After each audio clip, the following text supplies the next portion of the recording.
one-of-a-kind t-shirt, decal, poster, and mug. Use code SOAWDEALS to receive free shipping now through July 25th. Order yours today at EAA.org/shop. Spirit of Aviation Week streaming is brought to you through the generous support of Dynon Avionics. Learn more about avionics for your aircraft at dynon.aero.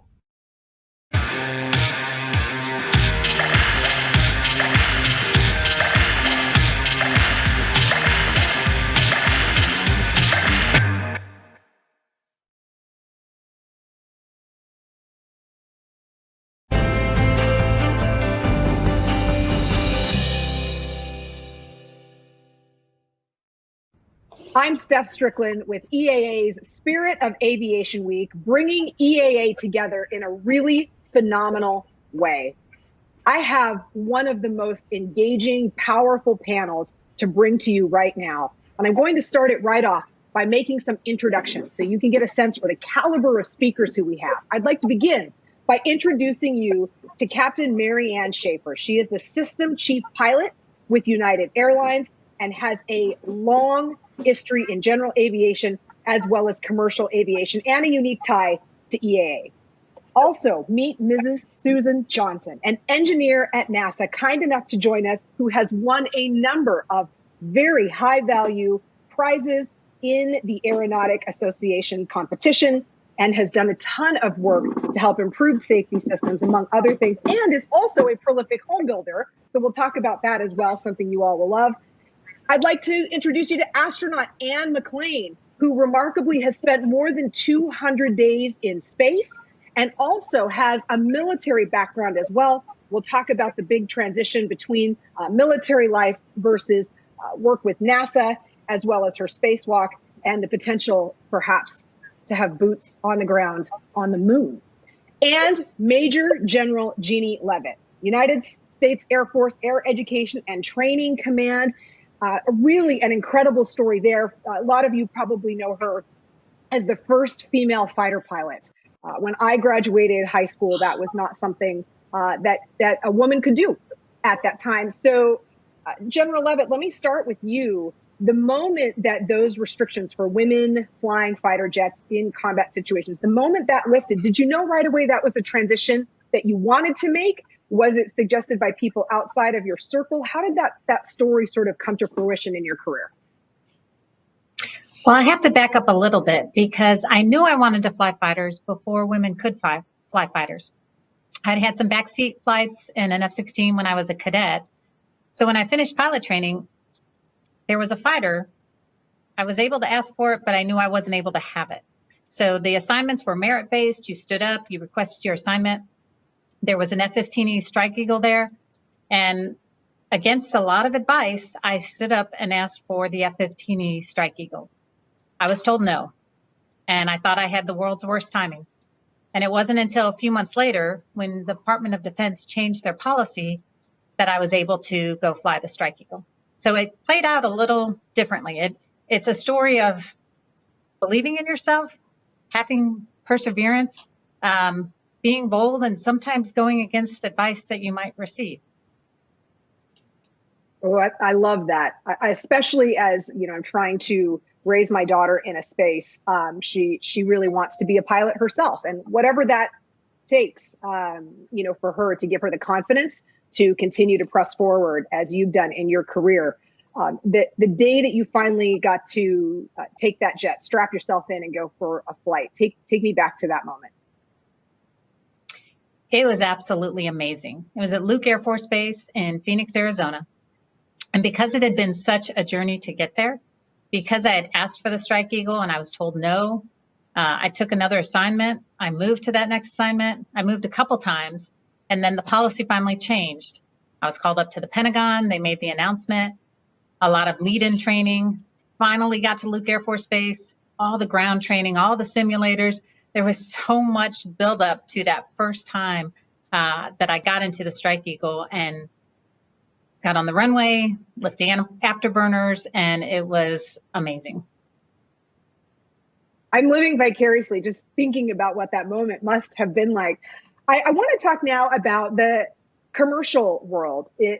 Bringing in Captain Marianne Shafer into this conversation, You have a really interesting, well-rounded career. I'm not quite sure how you found the time to accomplish everything, because in addition to being a pilot, you also have an engineering degree and you're a lawyer. How did you pull this off? Well, thank you for that. And what an honor it is to be amongst all these wonderful ladies. Thank you for having me. I was an engineer first. My father told me when I was a young girl that I really should have a real job and I should follow in his footsteps as being an engineer and then flying part-time or for fun. And that served me very well. I started out life as an engineer, but then I just had to follow my dreams of flying for a living and then working for fun. And that's how I ended up going into the law. I actually attended law school after I was a full-time pilot at United Airlines. And now working as the system chief pilot. For folks who are unfamiliar with the world of commercial aviation, what does that mean? Well, it's a new position for me, and it's somewhat of a new position for the airline because I'm also the base chief pilot for Washington, which means I'm really wearing two hats right now. But as the system chief, as it has historically been at the airline, I am one of the people responsible for the pilot base structure at the airline and working with all of the 13,000 pilots that we have here at United Airlines. Now I want to talk to Susan Johnson with NASA. I'm curious what you have seen over your career in terms of the inclusion and the increasing roles of women in engineering. I imagine that given your long career at NASA, you have seen things change. Yes, well, thank you for having me. You're absolutely right. When I was first hired at NASA, there was probably less than 2% of women engineers at NASA, especially our facility at Glenn Research Center, previously known as Lewis Research Center. And it took a long time for women to really be joining the ranks in engineering. I know even as soon as I was hired, I was pressed into service to start going on recruiting trips to colleges and talking STEM to young middle school women to encourage them to go into science and engineering and hopefully get a degree in any engineering interest they may have. And then the world was their oyster if they could manage to get through school. There's obviously a lot more women in engineering now. I'm seeing a lot more women in the meetings that I'm at now than ever before. So I suspect that trend will continue. Well, it's certainly an issue of you become what you see, no matter what the role is. And so it's why I have such an appreciation for the depth in this particular panel. I want to talk to astronaut Anne McClain now. And 203 days in space, and I'm sure you probably know it down to the minutes and the seconds. How does your perspective and your appreciation of the human experience change when you spend that much time in space? Yeah, that's something that I didn't actually expect to get from my space flight. You know, I came from a military test pilot background, so I was initially when I became an astronaut, it was really about flying and getting there and doing the mission, and then. But with the change from the space shuttle to the space station missions, now we're living in space. We're not just visiting space, we're living in space. That's what we like to tease the shuttle pilots and tell them that they just visited. But getting to live in space is really special because one of the really neat things is that you can almost forget you're there. You go through this really normal day, and then 2/3 of the way through your day, you're just kind of looking around and you say, oh yeah, I'm in space right now. And so my perspective really that changed was what happens when very large groups of people work together for a common good. Especially these days and age, we have such a division in our societies and between countries, and And it was just really special for me to be part of something that space agencies from all over the world took part in, keeping us safe and keeping the mission on the rails, and just the amazing research and working together. So my perspective really was more human-based on what we can really accomplish working together. There's a photo in particular that stands out, and it's basically a spacewalk selfie. And I can see you in your suit. You've got the giant helmet protecting you, and I can see the Earth behind you, and it's just an incredible photo. I'm sure you do remember taking that photo. Tell me the story. Where were you in the spacewalk? I know you've done multiple spacewalks, but in this one in particular, tell me the moment behind taking this photo. Yeah, so this was on my first spacewalk, and space selfies are a little bit of a trick. So first of all, you're wearing these oven mitts that you have no tactile feel, and you're using just a regular camera, just like we use here on Earth, kind of a nice photographer's camera, and it's all wrapped up in thermal protection. And so the first thing is finding the button is a trick. And so what you do is you take a lot of pictures, and you just hope that maybe one of them comes out. I was at the very end of my first spacewalk. I was right below the airlock, which faces down on the space station. And I was waiting. I was going to be the second one into the airlock, and my crewmate was making his way back to the airlock. And so I kind of had 5 or 6 minutes there on my own. And kind of the disconcerting thing about taking a space selfie is it takes 2 hands. And so you have to, you put down your tethers, and then you got to push away from space station a little bit, and then just start taking pictures. And actually what it feels like is you're just kind of doing this and hoping that you're hitting the button, because you can't feel the click, you can't see the click. And so I was pretty happy that these came out the way they did. There was a lot of them that just had a side shot of the helmet. Those are incredible photos, and it's just an incredible story. And I'm glad that there is an opportunity for that, because it's very relatable, I think, particularly, if you're 30 and younger and in the selfie generation, for folks to see that and realize that in addition to countless hours of incredibly hard work and challenging conditions, that there are those moments of levity that just will absolutely blow your mind and be part of your personal keepsakes for the rest of your life. I want to talk to Susan for a little bit about your home building experience. Last year in 2019, EAA sort of commemorated, I think it was the 90th anniversary of the Pete and Pole. And this was a plane that you actually built yourself. Tell me about that process. I was unfamiliar with the airplane, but it is like the home builder's airplane to build, and you built one yourself. Well, I will admit that it was a family project, so I wasn't the only one. It was my dad's idea. We come from a model airplane building family to begin with, so we're pretty familiar with fabric and wood structures. And this airplane was the obvious choice for us. It had all the wood and all the fabric, and this airplane, we started building it in the basement of our home, with the fuselage first. And my dad thought he had made pretty good calculations on how to get just the fuselage out of the house. But even taking the door molding, everything off of the stairway to get it up the basement stairs and out of the house, it wasn't fitting, so we literally had to cut a hole in the living room floor and send it out that hole right through the front door of the house.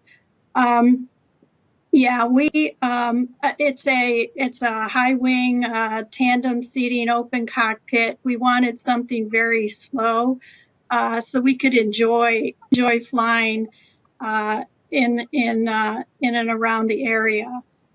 So the airplane, though, if you notice, it has interesting color scheme. It actually is our family color scheme that we used on our model airplanes. My dad had the white stripes on either side of the black on the wing, and I had silver. So we used his color scheme. So it's a great little aircraft, and they're very popular. They're fun to fly, and You really get the wind in your face flying one of those. That is some serious commitment to just demolish the house so you can figure out how to move that fuselage around. It's a really good story. Well, let's put it this way: when the floor was put back, it was probably the footers were put in even stronger than what they were before. So that would be the last part of the floor that would fail in the future. It's a renovation. See, it all worked out the way it was supposed to. General Leavitt, you have a love for general aviation, and I wanted to talk to you about that. You spent a lot of time last year traveling with the family in your own GA airplane. Tell me about the freedom of flight. It's so interesting, your career having flown high performance jets and also to have a passion for family travel in a smaller airplane. Well, my husband is a longtime F-16 pilot. So he retired from the Air Force and has quite a bit of time flying the F-16. So he really has more time of the two of us in terms of the general aviation and has kind of taken the lead in that part. But it's been so fun to share with our children. And we have a Cessna Centurion 210, and it's really fun to have the kids, our daughter and our son, 4 of us can get in the airplane. It's a 6-person plane, so there's room for a few bags. There's our selfie, and we're able to travel. And it gives us such flexibility and ability to just kind of pick up and say, okay, let's go visit our family in St. Louis, or let's go visit friends in Las Vegas, or whatever the case may be. So it's a lot of fun, and the kids are learning to fly, and they really enjoy it. And it's all they've known. They were born into a flying family.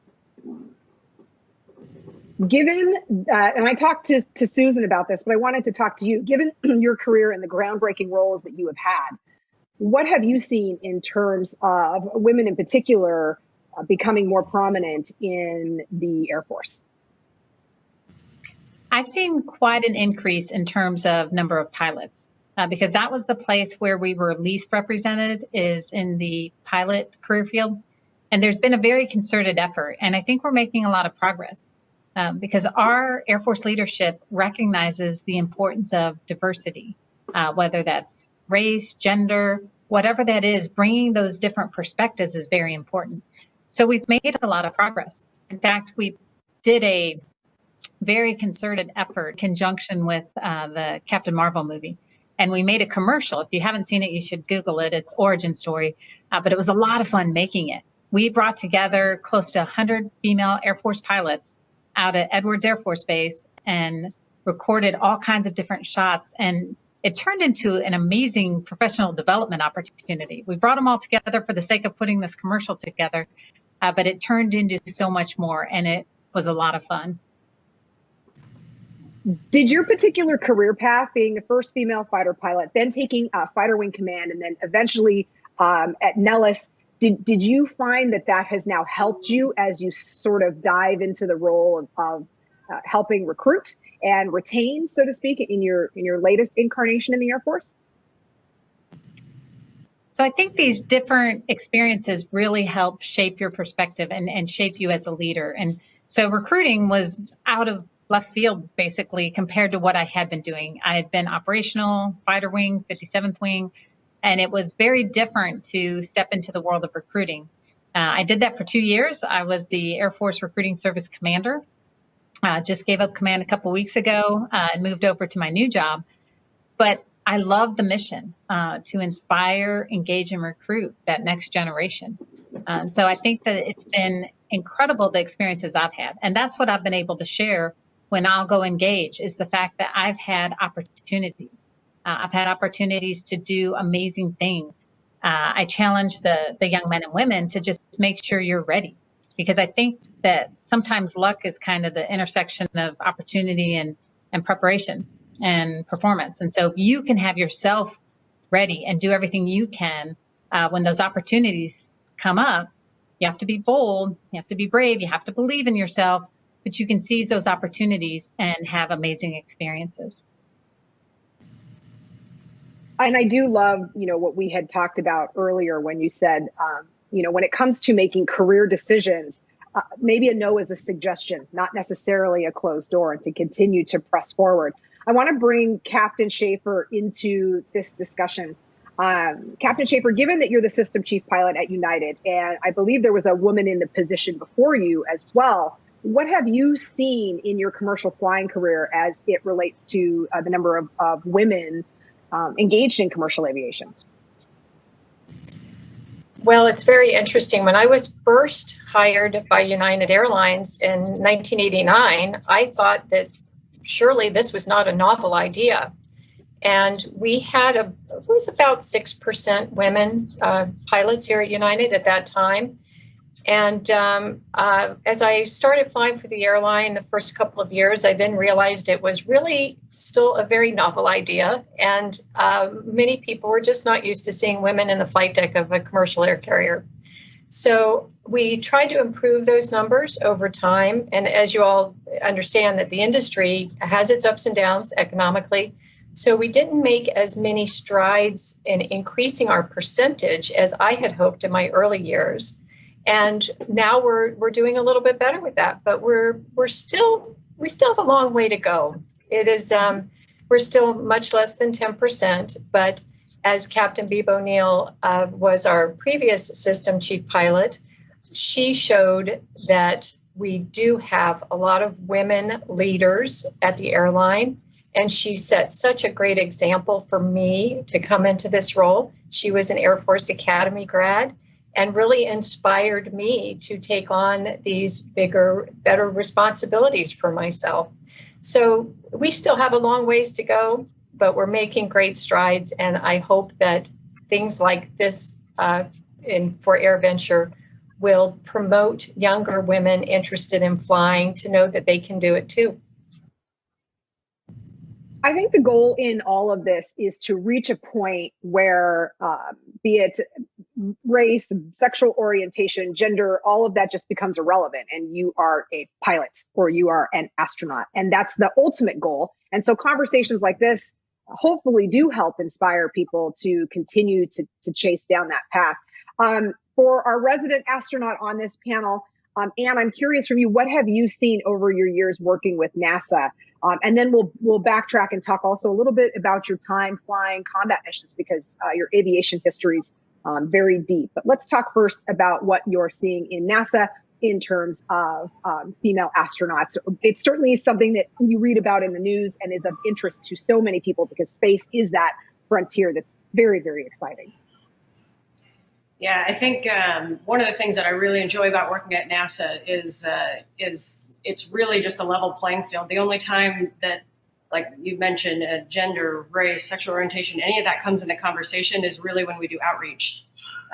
Sometimes in the middle of a mission, we look around and we go, oh, wow, look, we're doing this with all women. Or, oh, wow, look at this. There's a minority that's just done this for the first time. And, we like to say that we focus on the mission and we make history accidentally along the way. And I think that is really what NASA sets out to do. If we set out to make history, then that's where we make errors. And I think everybody on this panel can appreciate that aviation is a very unforgiving business, and it requires a lot of attention to detail and a lot of heads down work.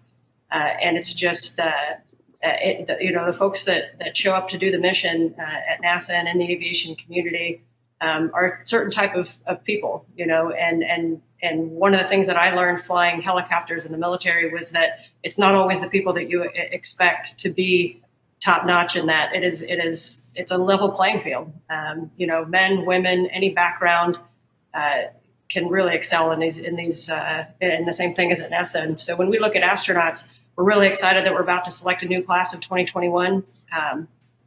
We got over 12,000 applicants for that class. And we've been going through all of the resumes, and I can tell you that it is as diverse as the population in the country. So we're really excited about the next class too. For astronauts and for younger people watching this, trying to make some career decisions, what is a solid path? Obviously, a focus on science, engineering, the sort of STEM curriculum that we're talking about. Is it mandatory that you be a pilot? Is that incredibly helpful? What are your thoughts on that? So it's not mandatory. There are many paths to become an astronaut. And my biggest advice is that if you want to be an astronaut, look at all the different paths that you can take and pick one that you're passionate about. Because when you are doing what you're passionate about, you're always going to be better at it and you're going to enjoy it. And some advice that I got very early on as a young cadet at West Point was from Colonel Pat Forrester, an Army astronaut before me, who's actually currently our chief astronaut. And he said, hey, 99.99% of people that apply to be astronauts are not going to be astronauts. So all that stuff that you do along the way, that is your life and that is your career. So choose a career and choose a path that you are going to be satisfied with. And a lot of people are surprised to hear when I say I got selected at NASA in 2013. I was a test pilot in the Army. I was 100% loving my career. I was having great leadership opportunities, and there was a bit of a sadness to be leaving that military career in the traditional sense. I'm still technically active duty military, but obviously on a very different mission. And I'm sure General Leavitt can attest. Being in the military, it's a very special group of people to work with. And NASA is its own special group of people as well. But it was hard to leave. But you don't have to be a pilot. You do have to have a background in a STEM field. So engineering or science, a bachelor's degree with experience. And so we have doctors, scientists, geologists, pilots, engineers. Mine was probably more of a typical astronaut background with aerospace engineering and military piloting. Well, actually, I'll circle back to you here in a minute, because this is actually a great way to round out this conversation. For Susan Johnson, an engineer at NASA, what recommendation would you give to younger folks who would love to work for NASA in a field similar to yours?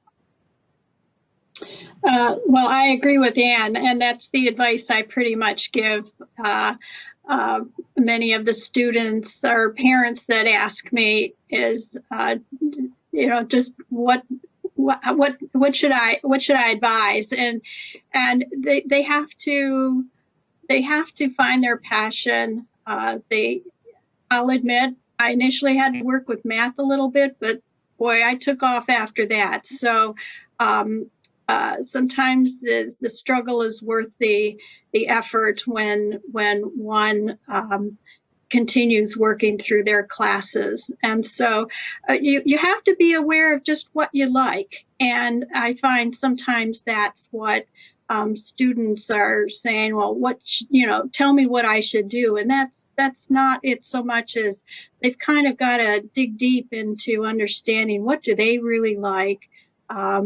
And sometimes for me, I love math and science, and it wasn't really until I took an aptitude test about in the 8th grade that said, put those two together and, engineering's a great path, but I didn't even know what engineering was at the time.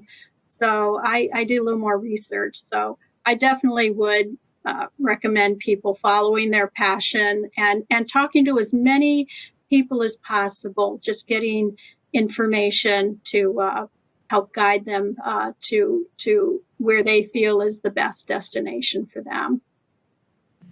Mine suggested journalist, so unsurprising to no one, that 8th grade test was spot on for me. I want to talk to General Leavitt now. One of the things, social media has really been tremendously beneficial for everyone represented in this panel to showcase the sort of jobs that are available in all of these respected career fields. What I am curious about from you, for people who are interested in joining the Air Force and they want to be a fighter pilot, what would you recommend to them in terms of their schooling and the choices that they make when they're younger? Well, I have to agree along the lines of the passion, because if you find what you love, you will do it much better. And then one of the things I would say is seize every opportunity.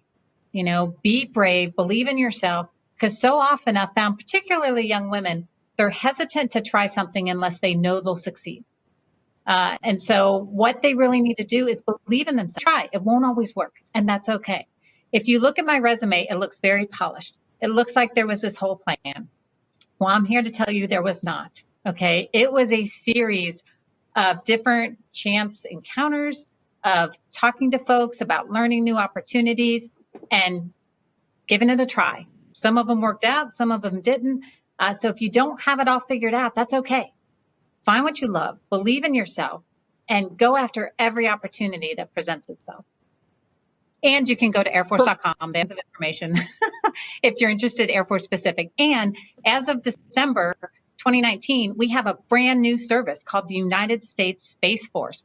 And that is super exciting. And so they're just building it right now. And it's pretty incredible to be part of something from the very beginning. I see Anne nodding her head. I want to talk, if I could, really quick. Captain Shafer, what recommendation would you offer for maybe young women who are interested in finding a career in the commercial aviation side of things? Wow. Well, I have to say the messages of inspiration have already been shared here. You really do need to do what you love for a living, because then you'll never have to work a day in your life.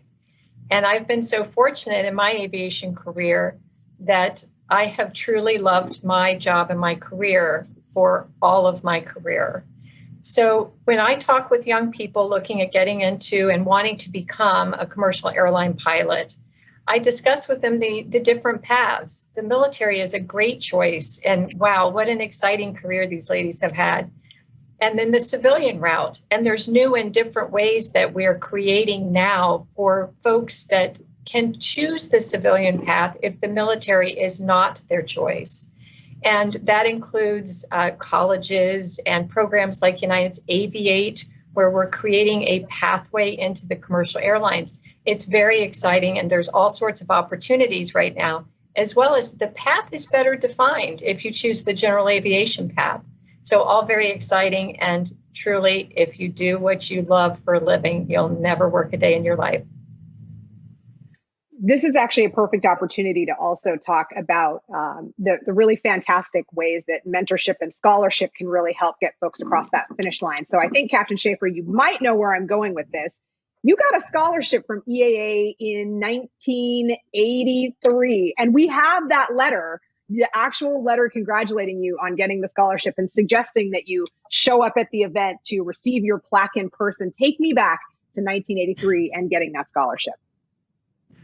That was such an exciting time as a young person. I was in high school and finishing up, going off to college. I actually took my private pilot check ride the last hour of official daylight, the last day before I left for college.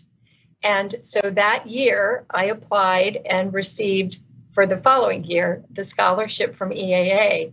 And what an incredible boost to my confidence that I could continue to pursue flying. Meanwhile, I was studying engineering, and I used that scholarship money for a full term for the year that I spent at Virginia Tech. It paid for my entire tuition that quarter back then, and it gave me the extra money I needed to go to the on-campus airport and spend some money on every hour of flight time that I could get my hands on. And it was a very exciting time. And I have cherished that letter ever since, because it really was a nice step for me to realize that maybe there are ways that I can make this happen for my lifetime. Well, and we also, for so many people, EAA AirVenture is a family affair. And we've got a great photo of you as a kid hanging out in, at EAA. And any one of us who have spent time at EAA AirVenture can sort of recognize that moment of being there and checking out the airplanes and making it a family affair. And we definitely appreciate seeing those photos. I'll start with you, and then I'll ask everybody to tell their story of their first solo, whatever that is. It might be helicopters, might be whatever it is. Tell me your first solo flight story. Okay, well, mine was in a Cessna 152 at the local airport, very close to where I'm sitting right now at Dulles in Washington. So just about 8 miles away. And it was such an exciting time. I took lessons morning and afternoon. And from when I started that summer until when I finished with my private pilot's license was 5.5 weeks. And that solo was just as exciting that day as every time I get to fly a new airplane for real. It's wonderful. And I always look back at that picture that you're showing with fond memories of how exciting a time that was for me. Susan, tell me about your first solo story. All right. Well, I was a 15-year-old at the time, and I was taking my flying lessons every Saturday morning, and I started taking them on those Saturday mornings, but it was we were moving into fall, and January is my birth date. And so here we were on my birthday, which actually fell on a Saturday, and I was 16 years old, and I did the usual touch and goes, with my instructor, and then we were at the end of the runway, and my instructor said, I'm just going to step out of the airplane and let you take it from here. So I was a little surprised, but I thought, well, all right, I know what to do. So I took off and went around the pattern, returned, taxied, picked him up, taxied back to the office, and he said, "You just made your first solo flight," and I think I didn't even expect it to begin with. I thought, well, I hope I could, but the weather was always so cold, and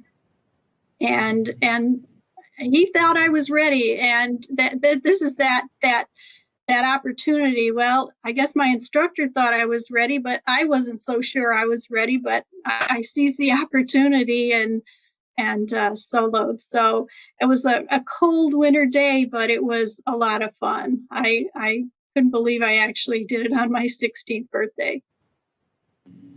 It is commendable. And I love that the universal truth of flight instructors is just to kind of spring it on you. They know you're ready, but they just want to make sure you don't get in your own head about it.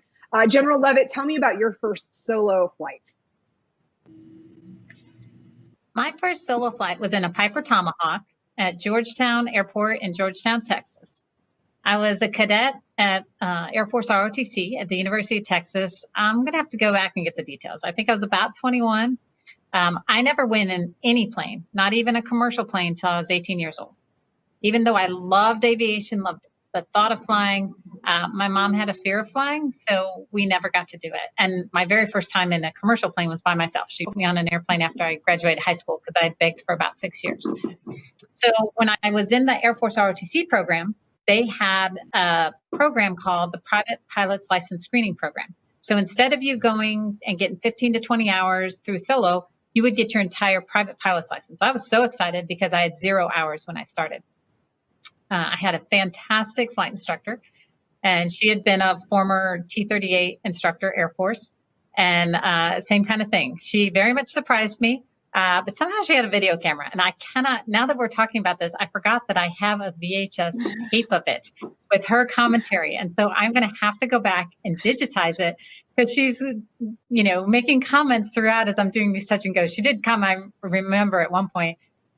I'll have to go back and digitize it. I think it would be really cool to see the things that she said. But I remember I didn't expect it, and same kind of deal. She's had me stop and got out and said, "Okay, you're ready." And it all seemed normal until I remember being up there and ready to call gear down. And I looked, and the seat next to me was empty. And I'm like, oh my gosh, this is real. And it was just such an empowering feeling. And it was so exciting for me. And so I really want to go back and digitize that video so I can hear the things she said back then. Everyone in this panel had this knowing sort of laugh. Like, I think whatever it is, there is that moment when you're like empowerment at its finest, for sure. And tell me about your first experience, please. Your first solo flight. Sure. My first solo flight, I was 20 years old, and the first time I ever took any flight lessons of any kind was I was an exchange cadet. I went to West Point, but for 6 months or one semester, I was an exchange cadet at the Air Force Academy. And I did that solely because I knew that they had a glider program. And so all of the West Point cadets that went to the Air Force Academy got to do their glider training. And so one of the neat things about getting to solo in the glider was, well, one of the not neat things was that it was like scheduled like it was part of your class day. And so I remember the day that I soloed, then like the rush of emotion afterwards of like, wow, I just flew that by myself. And then you just have to go sit in class. So I remember thinking, well, that was anticlimactic. But one of the neat things about my first solo flight being a glider is, for those that have flown gliders, after you release the tow rope, it is so silent. And so I remember just looking out and just having the silence and then the view of the mountains next to Air Force Academy, and then just realizing, like, what am I doing? At 20 years old, I still felt like I was 7 years old. Maybe was I dreaming, or, I can't believe that I'm sitting here and controlling this. And it was actually a very similar feeling going out on a spacewalk of, I can't believe I'm out here doing this. So I guess I think most successful women have a little bit of imposter syndrome, and maybe that's it creeping in and going like, what am I doing here? But that was my first solo, 20 years old. It's permission to be confident. And sometimes it takes a reminder from people who have walked the path before you for it to work. I know we said we'd touch on it, and I'll do it briefly as I transition into another space-related question, but you have 800 hours in combat. You flew a lot of helicopters and also some fixed-wing aircraft. How did your military experience really prepare you for the work that you needed to do in space? Well, I think, we had a very high operational op tempo, we call it. We were going back and forth to the Middle East. When I was flying the Collier Warrior, which is a scout helicopter that you see right here. And I think what it really gave me an appreciation for was the level of attention to detail that's required to do this job safely. It's a magical and it's amazing business, but it's also unforgiving. And the human in the loop, the pilot, is going to be most often the most dangerous part of the system. And so, I learned to rely on checklists, to rely on procedures, to double check everything, how to work. We flew with 2 pilots. And so how to work with a second person, constantly checking each other. To do what we do safely, like I said, it requires a lot of attention to detail. You also understand, I learned how to operate with emotion. And what I mean by that is that when you are excited or scared or nervous or whatever that emotion is, it's not helpful in a cockpit. And so I've learned that when I feel nerves coming up, that I need to put my head down and start concentrating more, follow the checklist more, be more detailed, more stringent, more rules-based. And I think that's really carried over to even to spaceflight. People say, what were the emotions on launch day? And it's hard for people to believe, but I was actually very calm and I was just focused. Anytime those nerves start creeping in, you just have to focus harder. And the emotion side of it really comes afterwards when you look at the pictures, when you look at the videos, when you watch your own launch and you go, wow. But in that moment, you have to stay focused. One of the things that I find really fascinating, and I've had the good fortune to ask another astronaut this in the past, was as you transition through the Earth's atmosphere, what is in the cockpit? How aggressive, how violent is the turbulence? None of us stuck here on planet Earth can relate to what that experience is like. But if you could help try to put that into words, I think people might find it pretty interesting. Sure. Well, one of the things that a lot of people are surprised to hear is from the time that we're sitting on the launch pad to where we are in orbit is only 8 minutes and 48 seconds on the Soyuz. And it's give or take a minute for most space vehicles. And so it's a really quick transition. I like to say, like, my parents weren't even back in the car yet from watching the launch, and we were in space halfway across the world. And I flew the Soyuz rocket, so it's a 3-stage rocket, and the cockpit is actually very, very small. And you are laying down in such a way that the parachute compartments go in between each person. So your legs are kind of all together, but you're kind of splayed out. And I say that because we were laying back and you can't actually see one another. And so you're looking at your instrument panel and your knees, because you're in the fetal position in the Soyuz. It's very, very small. And so your knees are kind of up in your chest and you're very compact in there. And the profile when you launch, kind of the G forces on your body, it presses you back into the seat, but it rises with each stage. And then with each stage at cutoff, all those G forces come off. And so you rise to about 2.5 G forces coming through your chest. And then it feels like someone slammed on the brakes and everyone gets lurched forward. And then the G's start slowly building. So you start slowly getting pressed back into your seat again until another peak, and then it slams off again. And then the third stage is actually acceleration. So after the first 2 stages, you're basically in space. And then the third stage is for acceleration. And at that time, you're very small. You don't have this giant rocket behind you anymore. You have just kind of the last bit of propellant. And that takes you up to about 17,000 miles an hour. So it's a really quick acceleration. And that is the violent stage, because you're so small and that engine is so big and there's nothing damping it, that now you're getting shaken and rattled. But same thing, you slowly get pressed back in your seat. And then as soon as that third stage cuts off, you get thrown forward. I said, it feels like somebody went inside and flipped me upside down. All the blood goes up to your head. You feel like you're upside down. And then that's just how you feel for the next 6 months. So being in space feels a lot like being upside down. And so that last one, again, is only 8 minutes and 48 seconds after we, initiated our launch. And then there you're floating. Your pencil starts floating. And I remember there was a very small window to my right side. And I remember looking out, and when the staging happened, the explosive pyro bolts went. You could actually see parts of the pyro bolts and like kind of debris, if you will, going away from the spacecraft. And then I remember looking out and I thought, well, gosh, that's weird. I wonder what that small flame is off the side of the aircraft. And then I thought, we're in space. There's no flame on the outside of the aircraft. That doesn't make sense. I'm like, and I was looking at it and I was about to ask my commander. And then what I realized was all I could see out the window was blackness, and it was the sunrise coming up. And it looked like a very thin blue flame slowly building across the earth. And when I realized what it was, I leaned forward and my eyebrows were above my head. And I looked at my co-pilot, David St. Jacques, a Canadian astronaut. It was his first time flying. He was looking out his window and saw the same thing. And that was our first orbital sunrise just a few minutes after launch. I am so glad I asked that. I'm so glad. I want to take a minute to just highlight the work that so many NASA engineers have done to help improve the safety of the systems. And Susan, you actually won the Collier Trophy. Can you tell me a little bit about that? Yes, the Collier Trophy is awarded to, the greatest aviation or space feat for the previous year. And the year our team, the team I was on that won it, was the Advanced Turboprop project.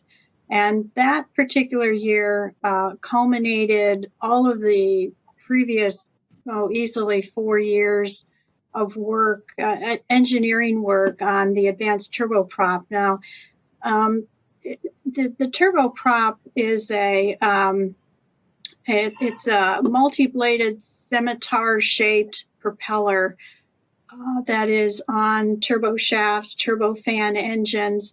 And that was one of the greatest achievements that year, because we had industry partners as well as NASA working on this research technology. And when we talk about propellers, the tip speed of a propeller can only go up to about Mach 1. And we discovered through computational fluid mechanics and experiments that if we shape these propellers just right, we can actually tease the air to get above Mach 1 and get the propeller moving just a little quicker. We got more fuel efficiency using this propeller. And that was kind of in the years when they were worried about fuel crisis and were we going to have a shortage of fuel and oil? So this propeller system actually was showing there was a great improvement on reducing the consumption of fuel at that time. The thing is, it's interesting, Da Vinci actually came up with this sort of idea, but it was only until, now where we have the machine tools, we have the mathematics and the computers that can really crank out these numbers and the hardware that we can make these propellers. So we've done that research. It's always available for future people. So that was the Collier win that year. A lot of effort with industry and NASA. Well, congratulations to you and the whole team who made that work. I'll start with you, and then I'll ask everyone else as we get ready to conclude this. What is your favorite airplane to fly, and why?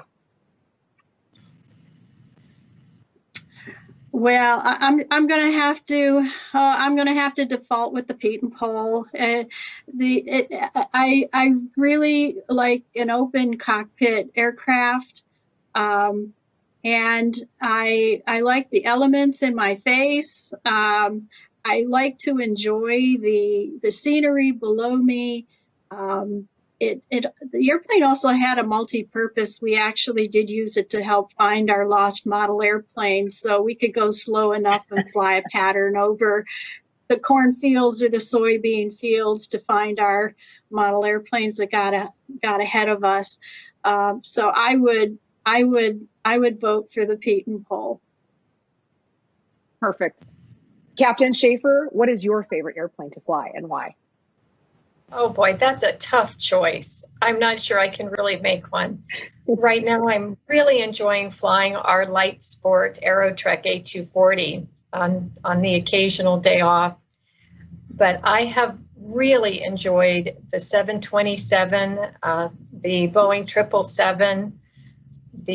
I'm flying the 737 right now here at the airline, and I'm enjoying that as well. So all of the airplanes I've flown have a little special place in my heart, and I'll say they're all my favorites. This is like asking a mom to pick her favorite child, and she'll give you a diplomatic answer. So that's very, very well done. General Leavitt, what is your favorite airplane to fly and why?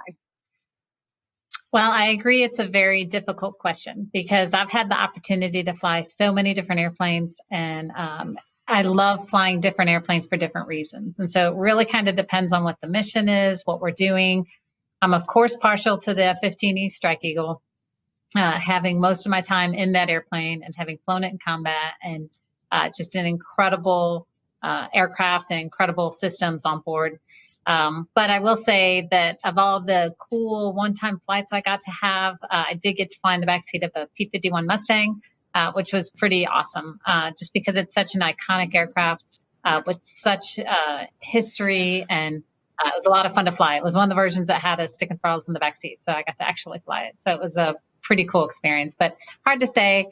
I've had the opportunity to fly many different airplanes, so I love a lot of them. Lots of favorites. Well, 300 hours in combat, and the Eagle brought you back every single time. So we appreciate that, and we appreciate your service. Astronaut McClain, Anne McClain, what is your favorite aircraft or helicopter to fly and why? Yeah, well, actually, the reason that you just gave, that the Kiowa Warrior is the helicopter that I have the most hours in also. And I really loved flying. I flew it in combat, and we like to say that helicopter loved us back. It would really take a licking and keep on ticking.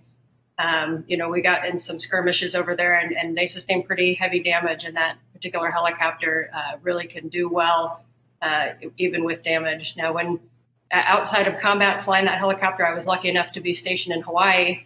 And like Susan said, I like the fact that we fly with no doors on. And so we fly low, we fly slow, we fly without doors on. And so to me, flying a helicopter is more like scuba diving in the air. Like you can just go anywhere and do anything. And there's something magical when you fly a certain airframe long enough that it becomes just an extension of yourself. You don't even have to think about it as much. You can hear, I got to the point where I could hear the rotor, drooping before I could even see it on a gauge, and when you're that in tune with the machine, and so therefore you can just enjoy what's around you, you can use it for a mission, it's just a really special moment. And the guys that I fly the T-38s with now, they know that I love helicopters. I take all of our, ForeFlight app pictures of T-38s, and I change them all to helicopters when I fly them. And after I launched into space, one of my fellow astronauts asked me, he said, "Now, was that better than a helicopter?" And you said yes. Very different missions, yes. For sure. This has been an incredibly inspirational panel, and a lot of you have talked about the different paths and the turns that your careers have taken, and the increasing representation in your respective industries. And I just wanted to say thank you to all of you for being a part of this panel. We have so much coverage for you here at EAA Spirit of Aviation Week. Thank you, everyone, for your time, and thank you for watching.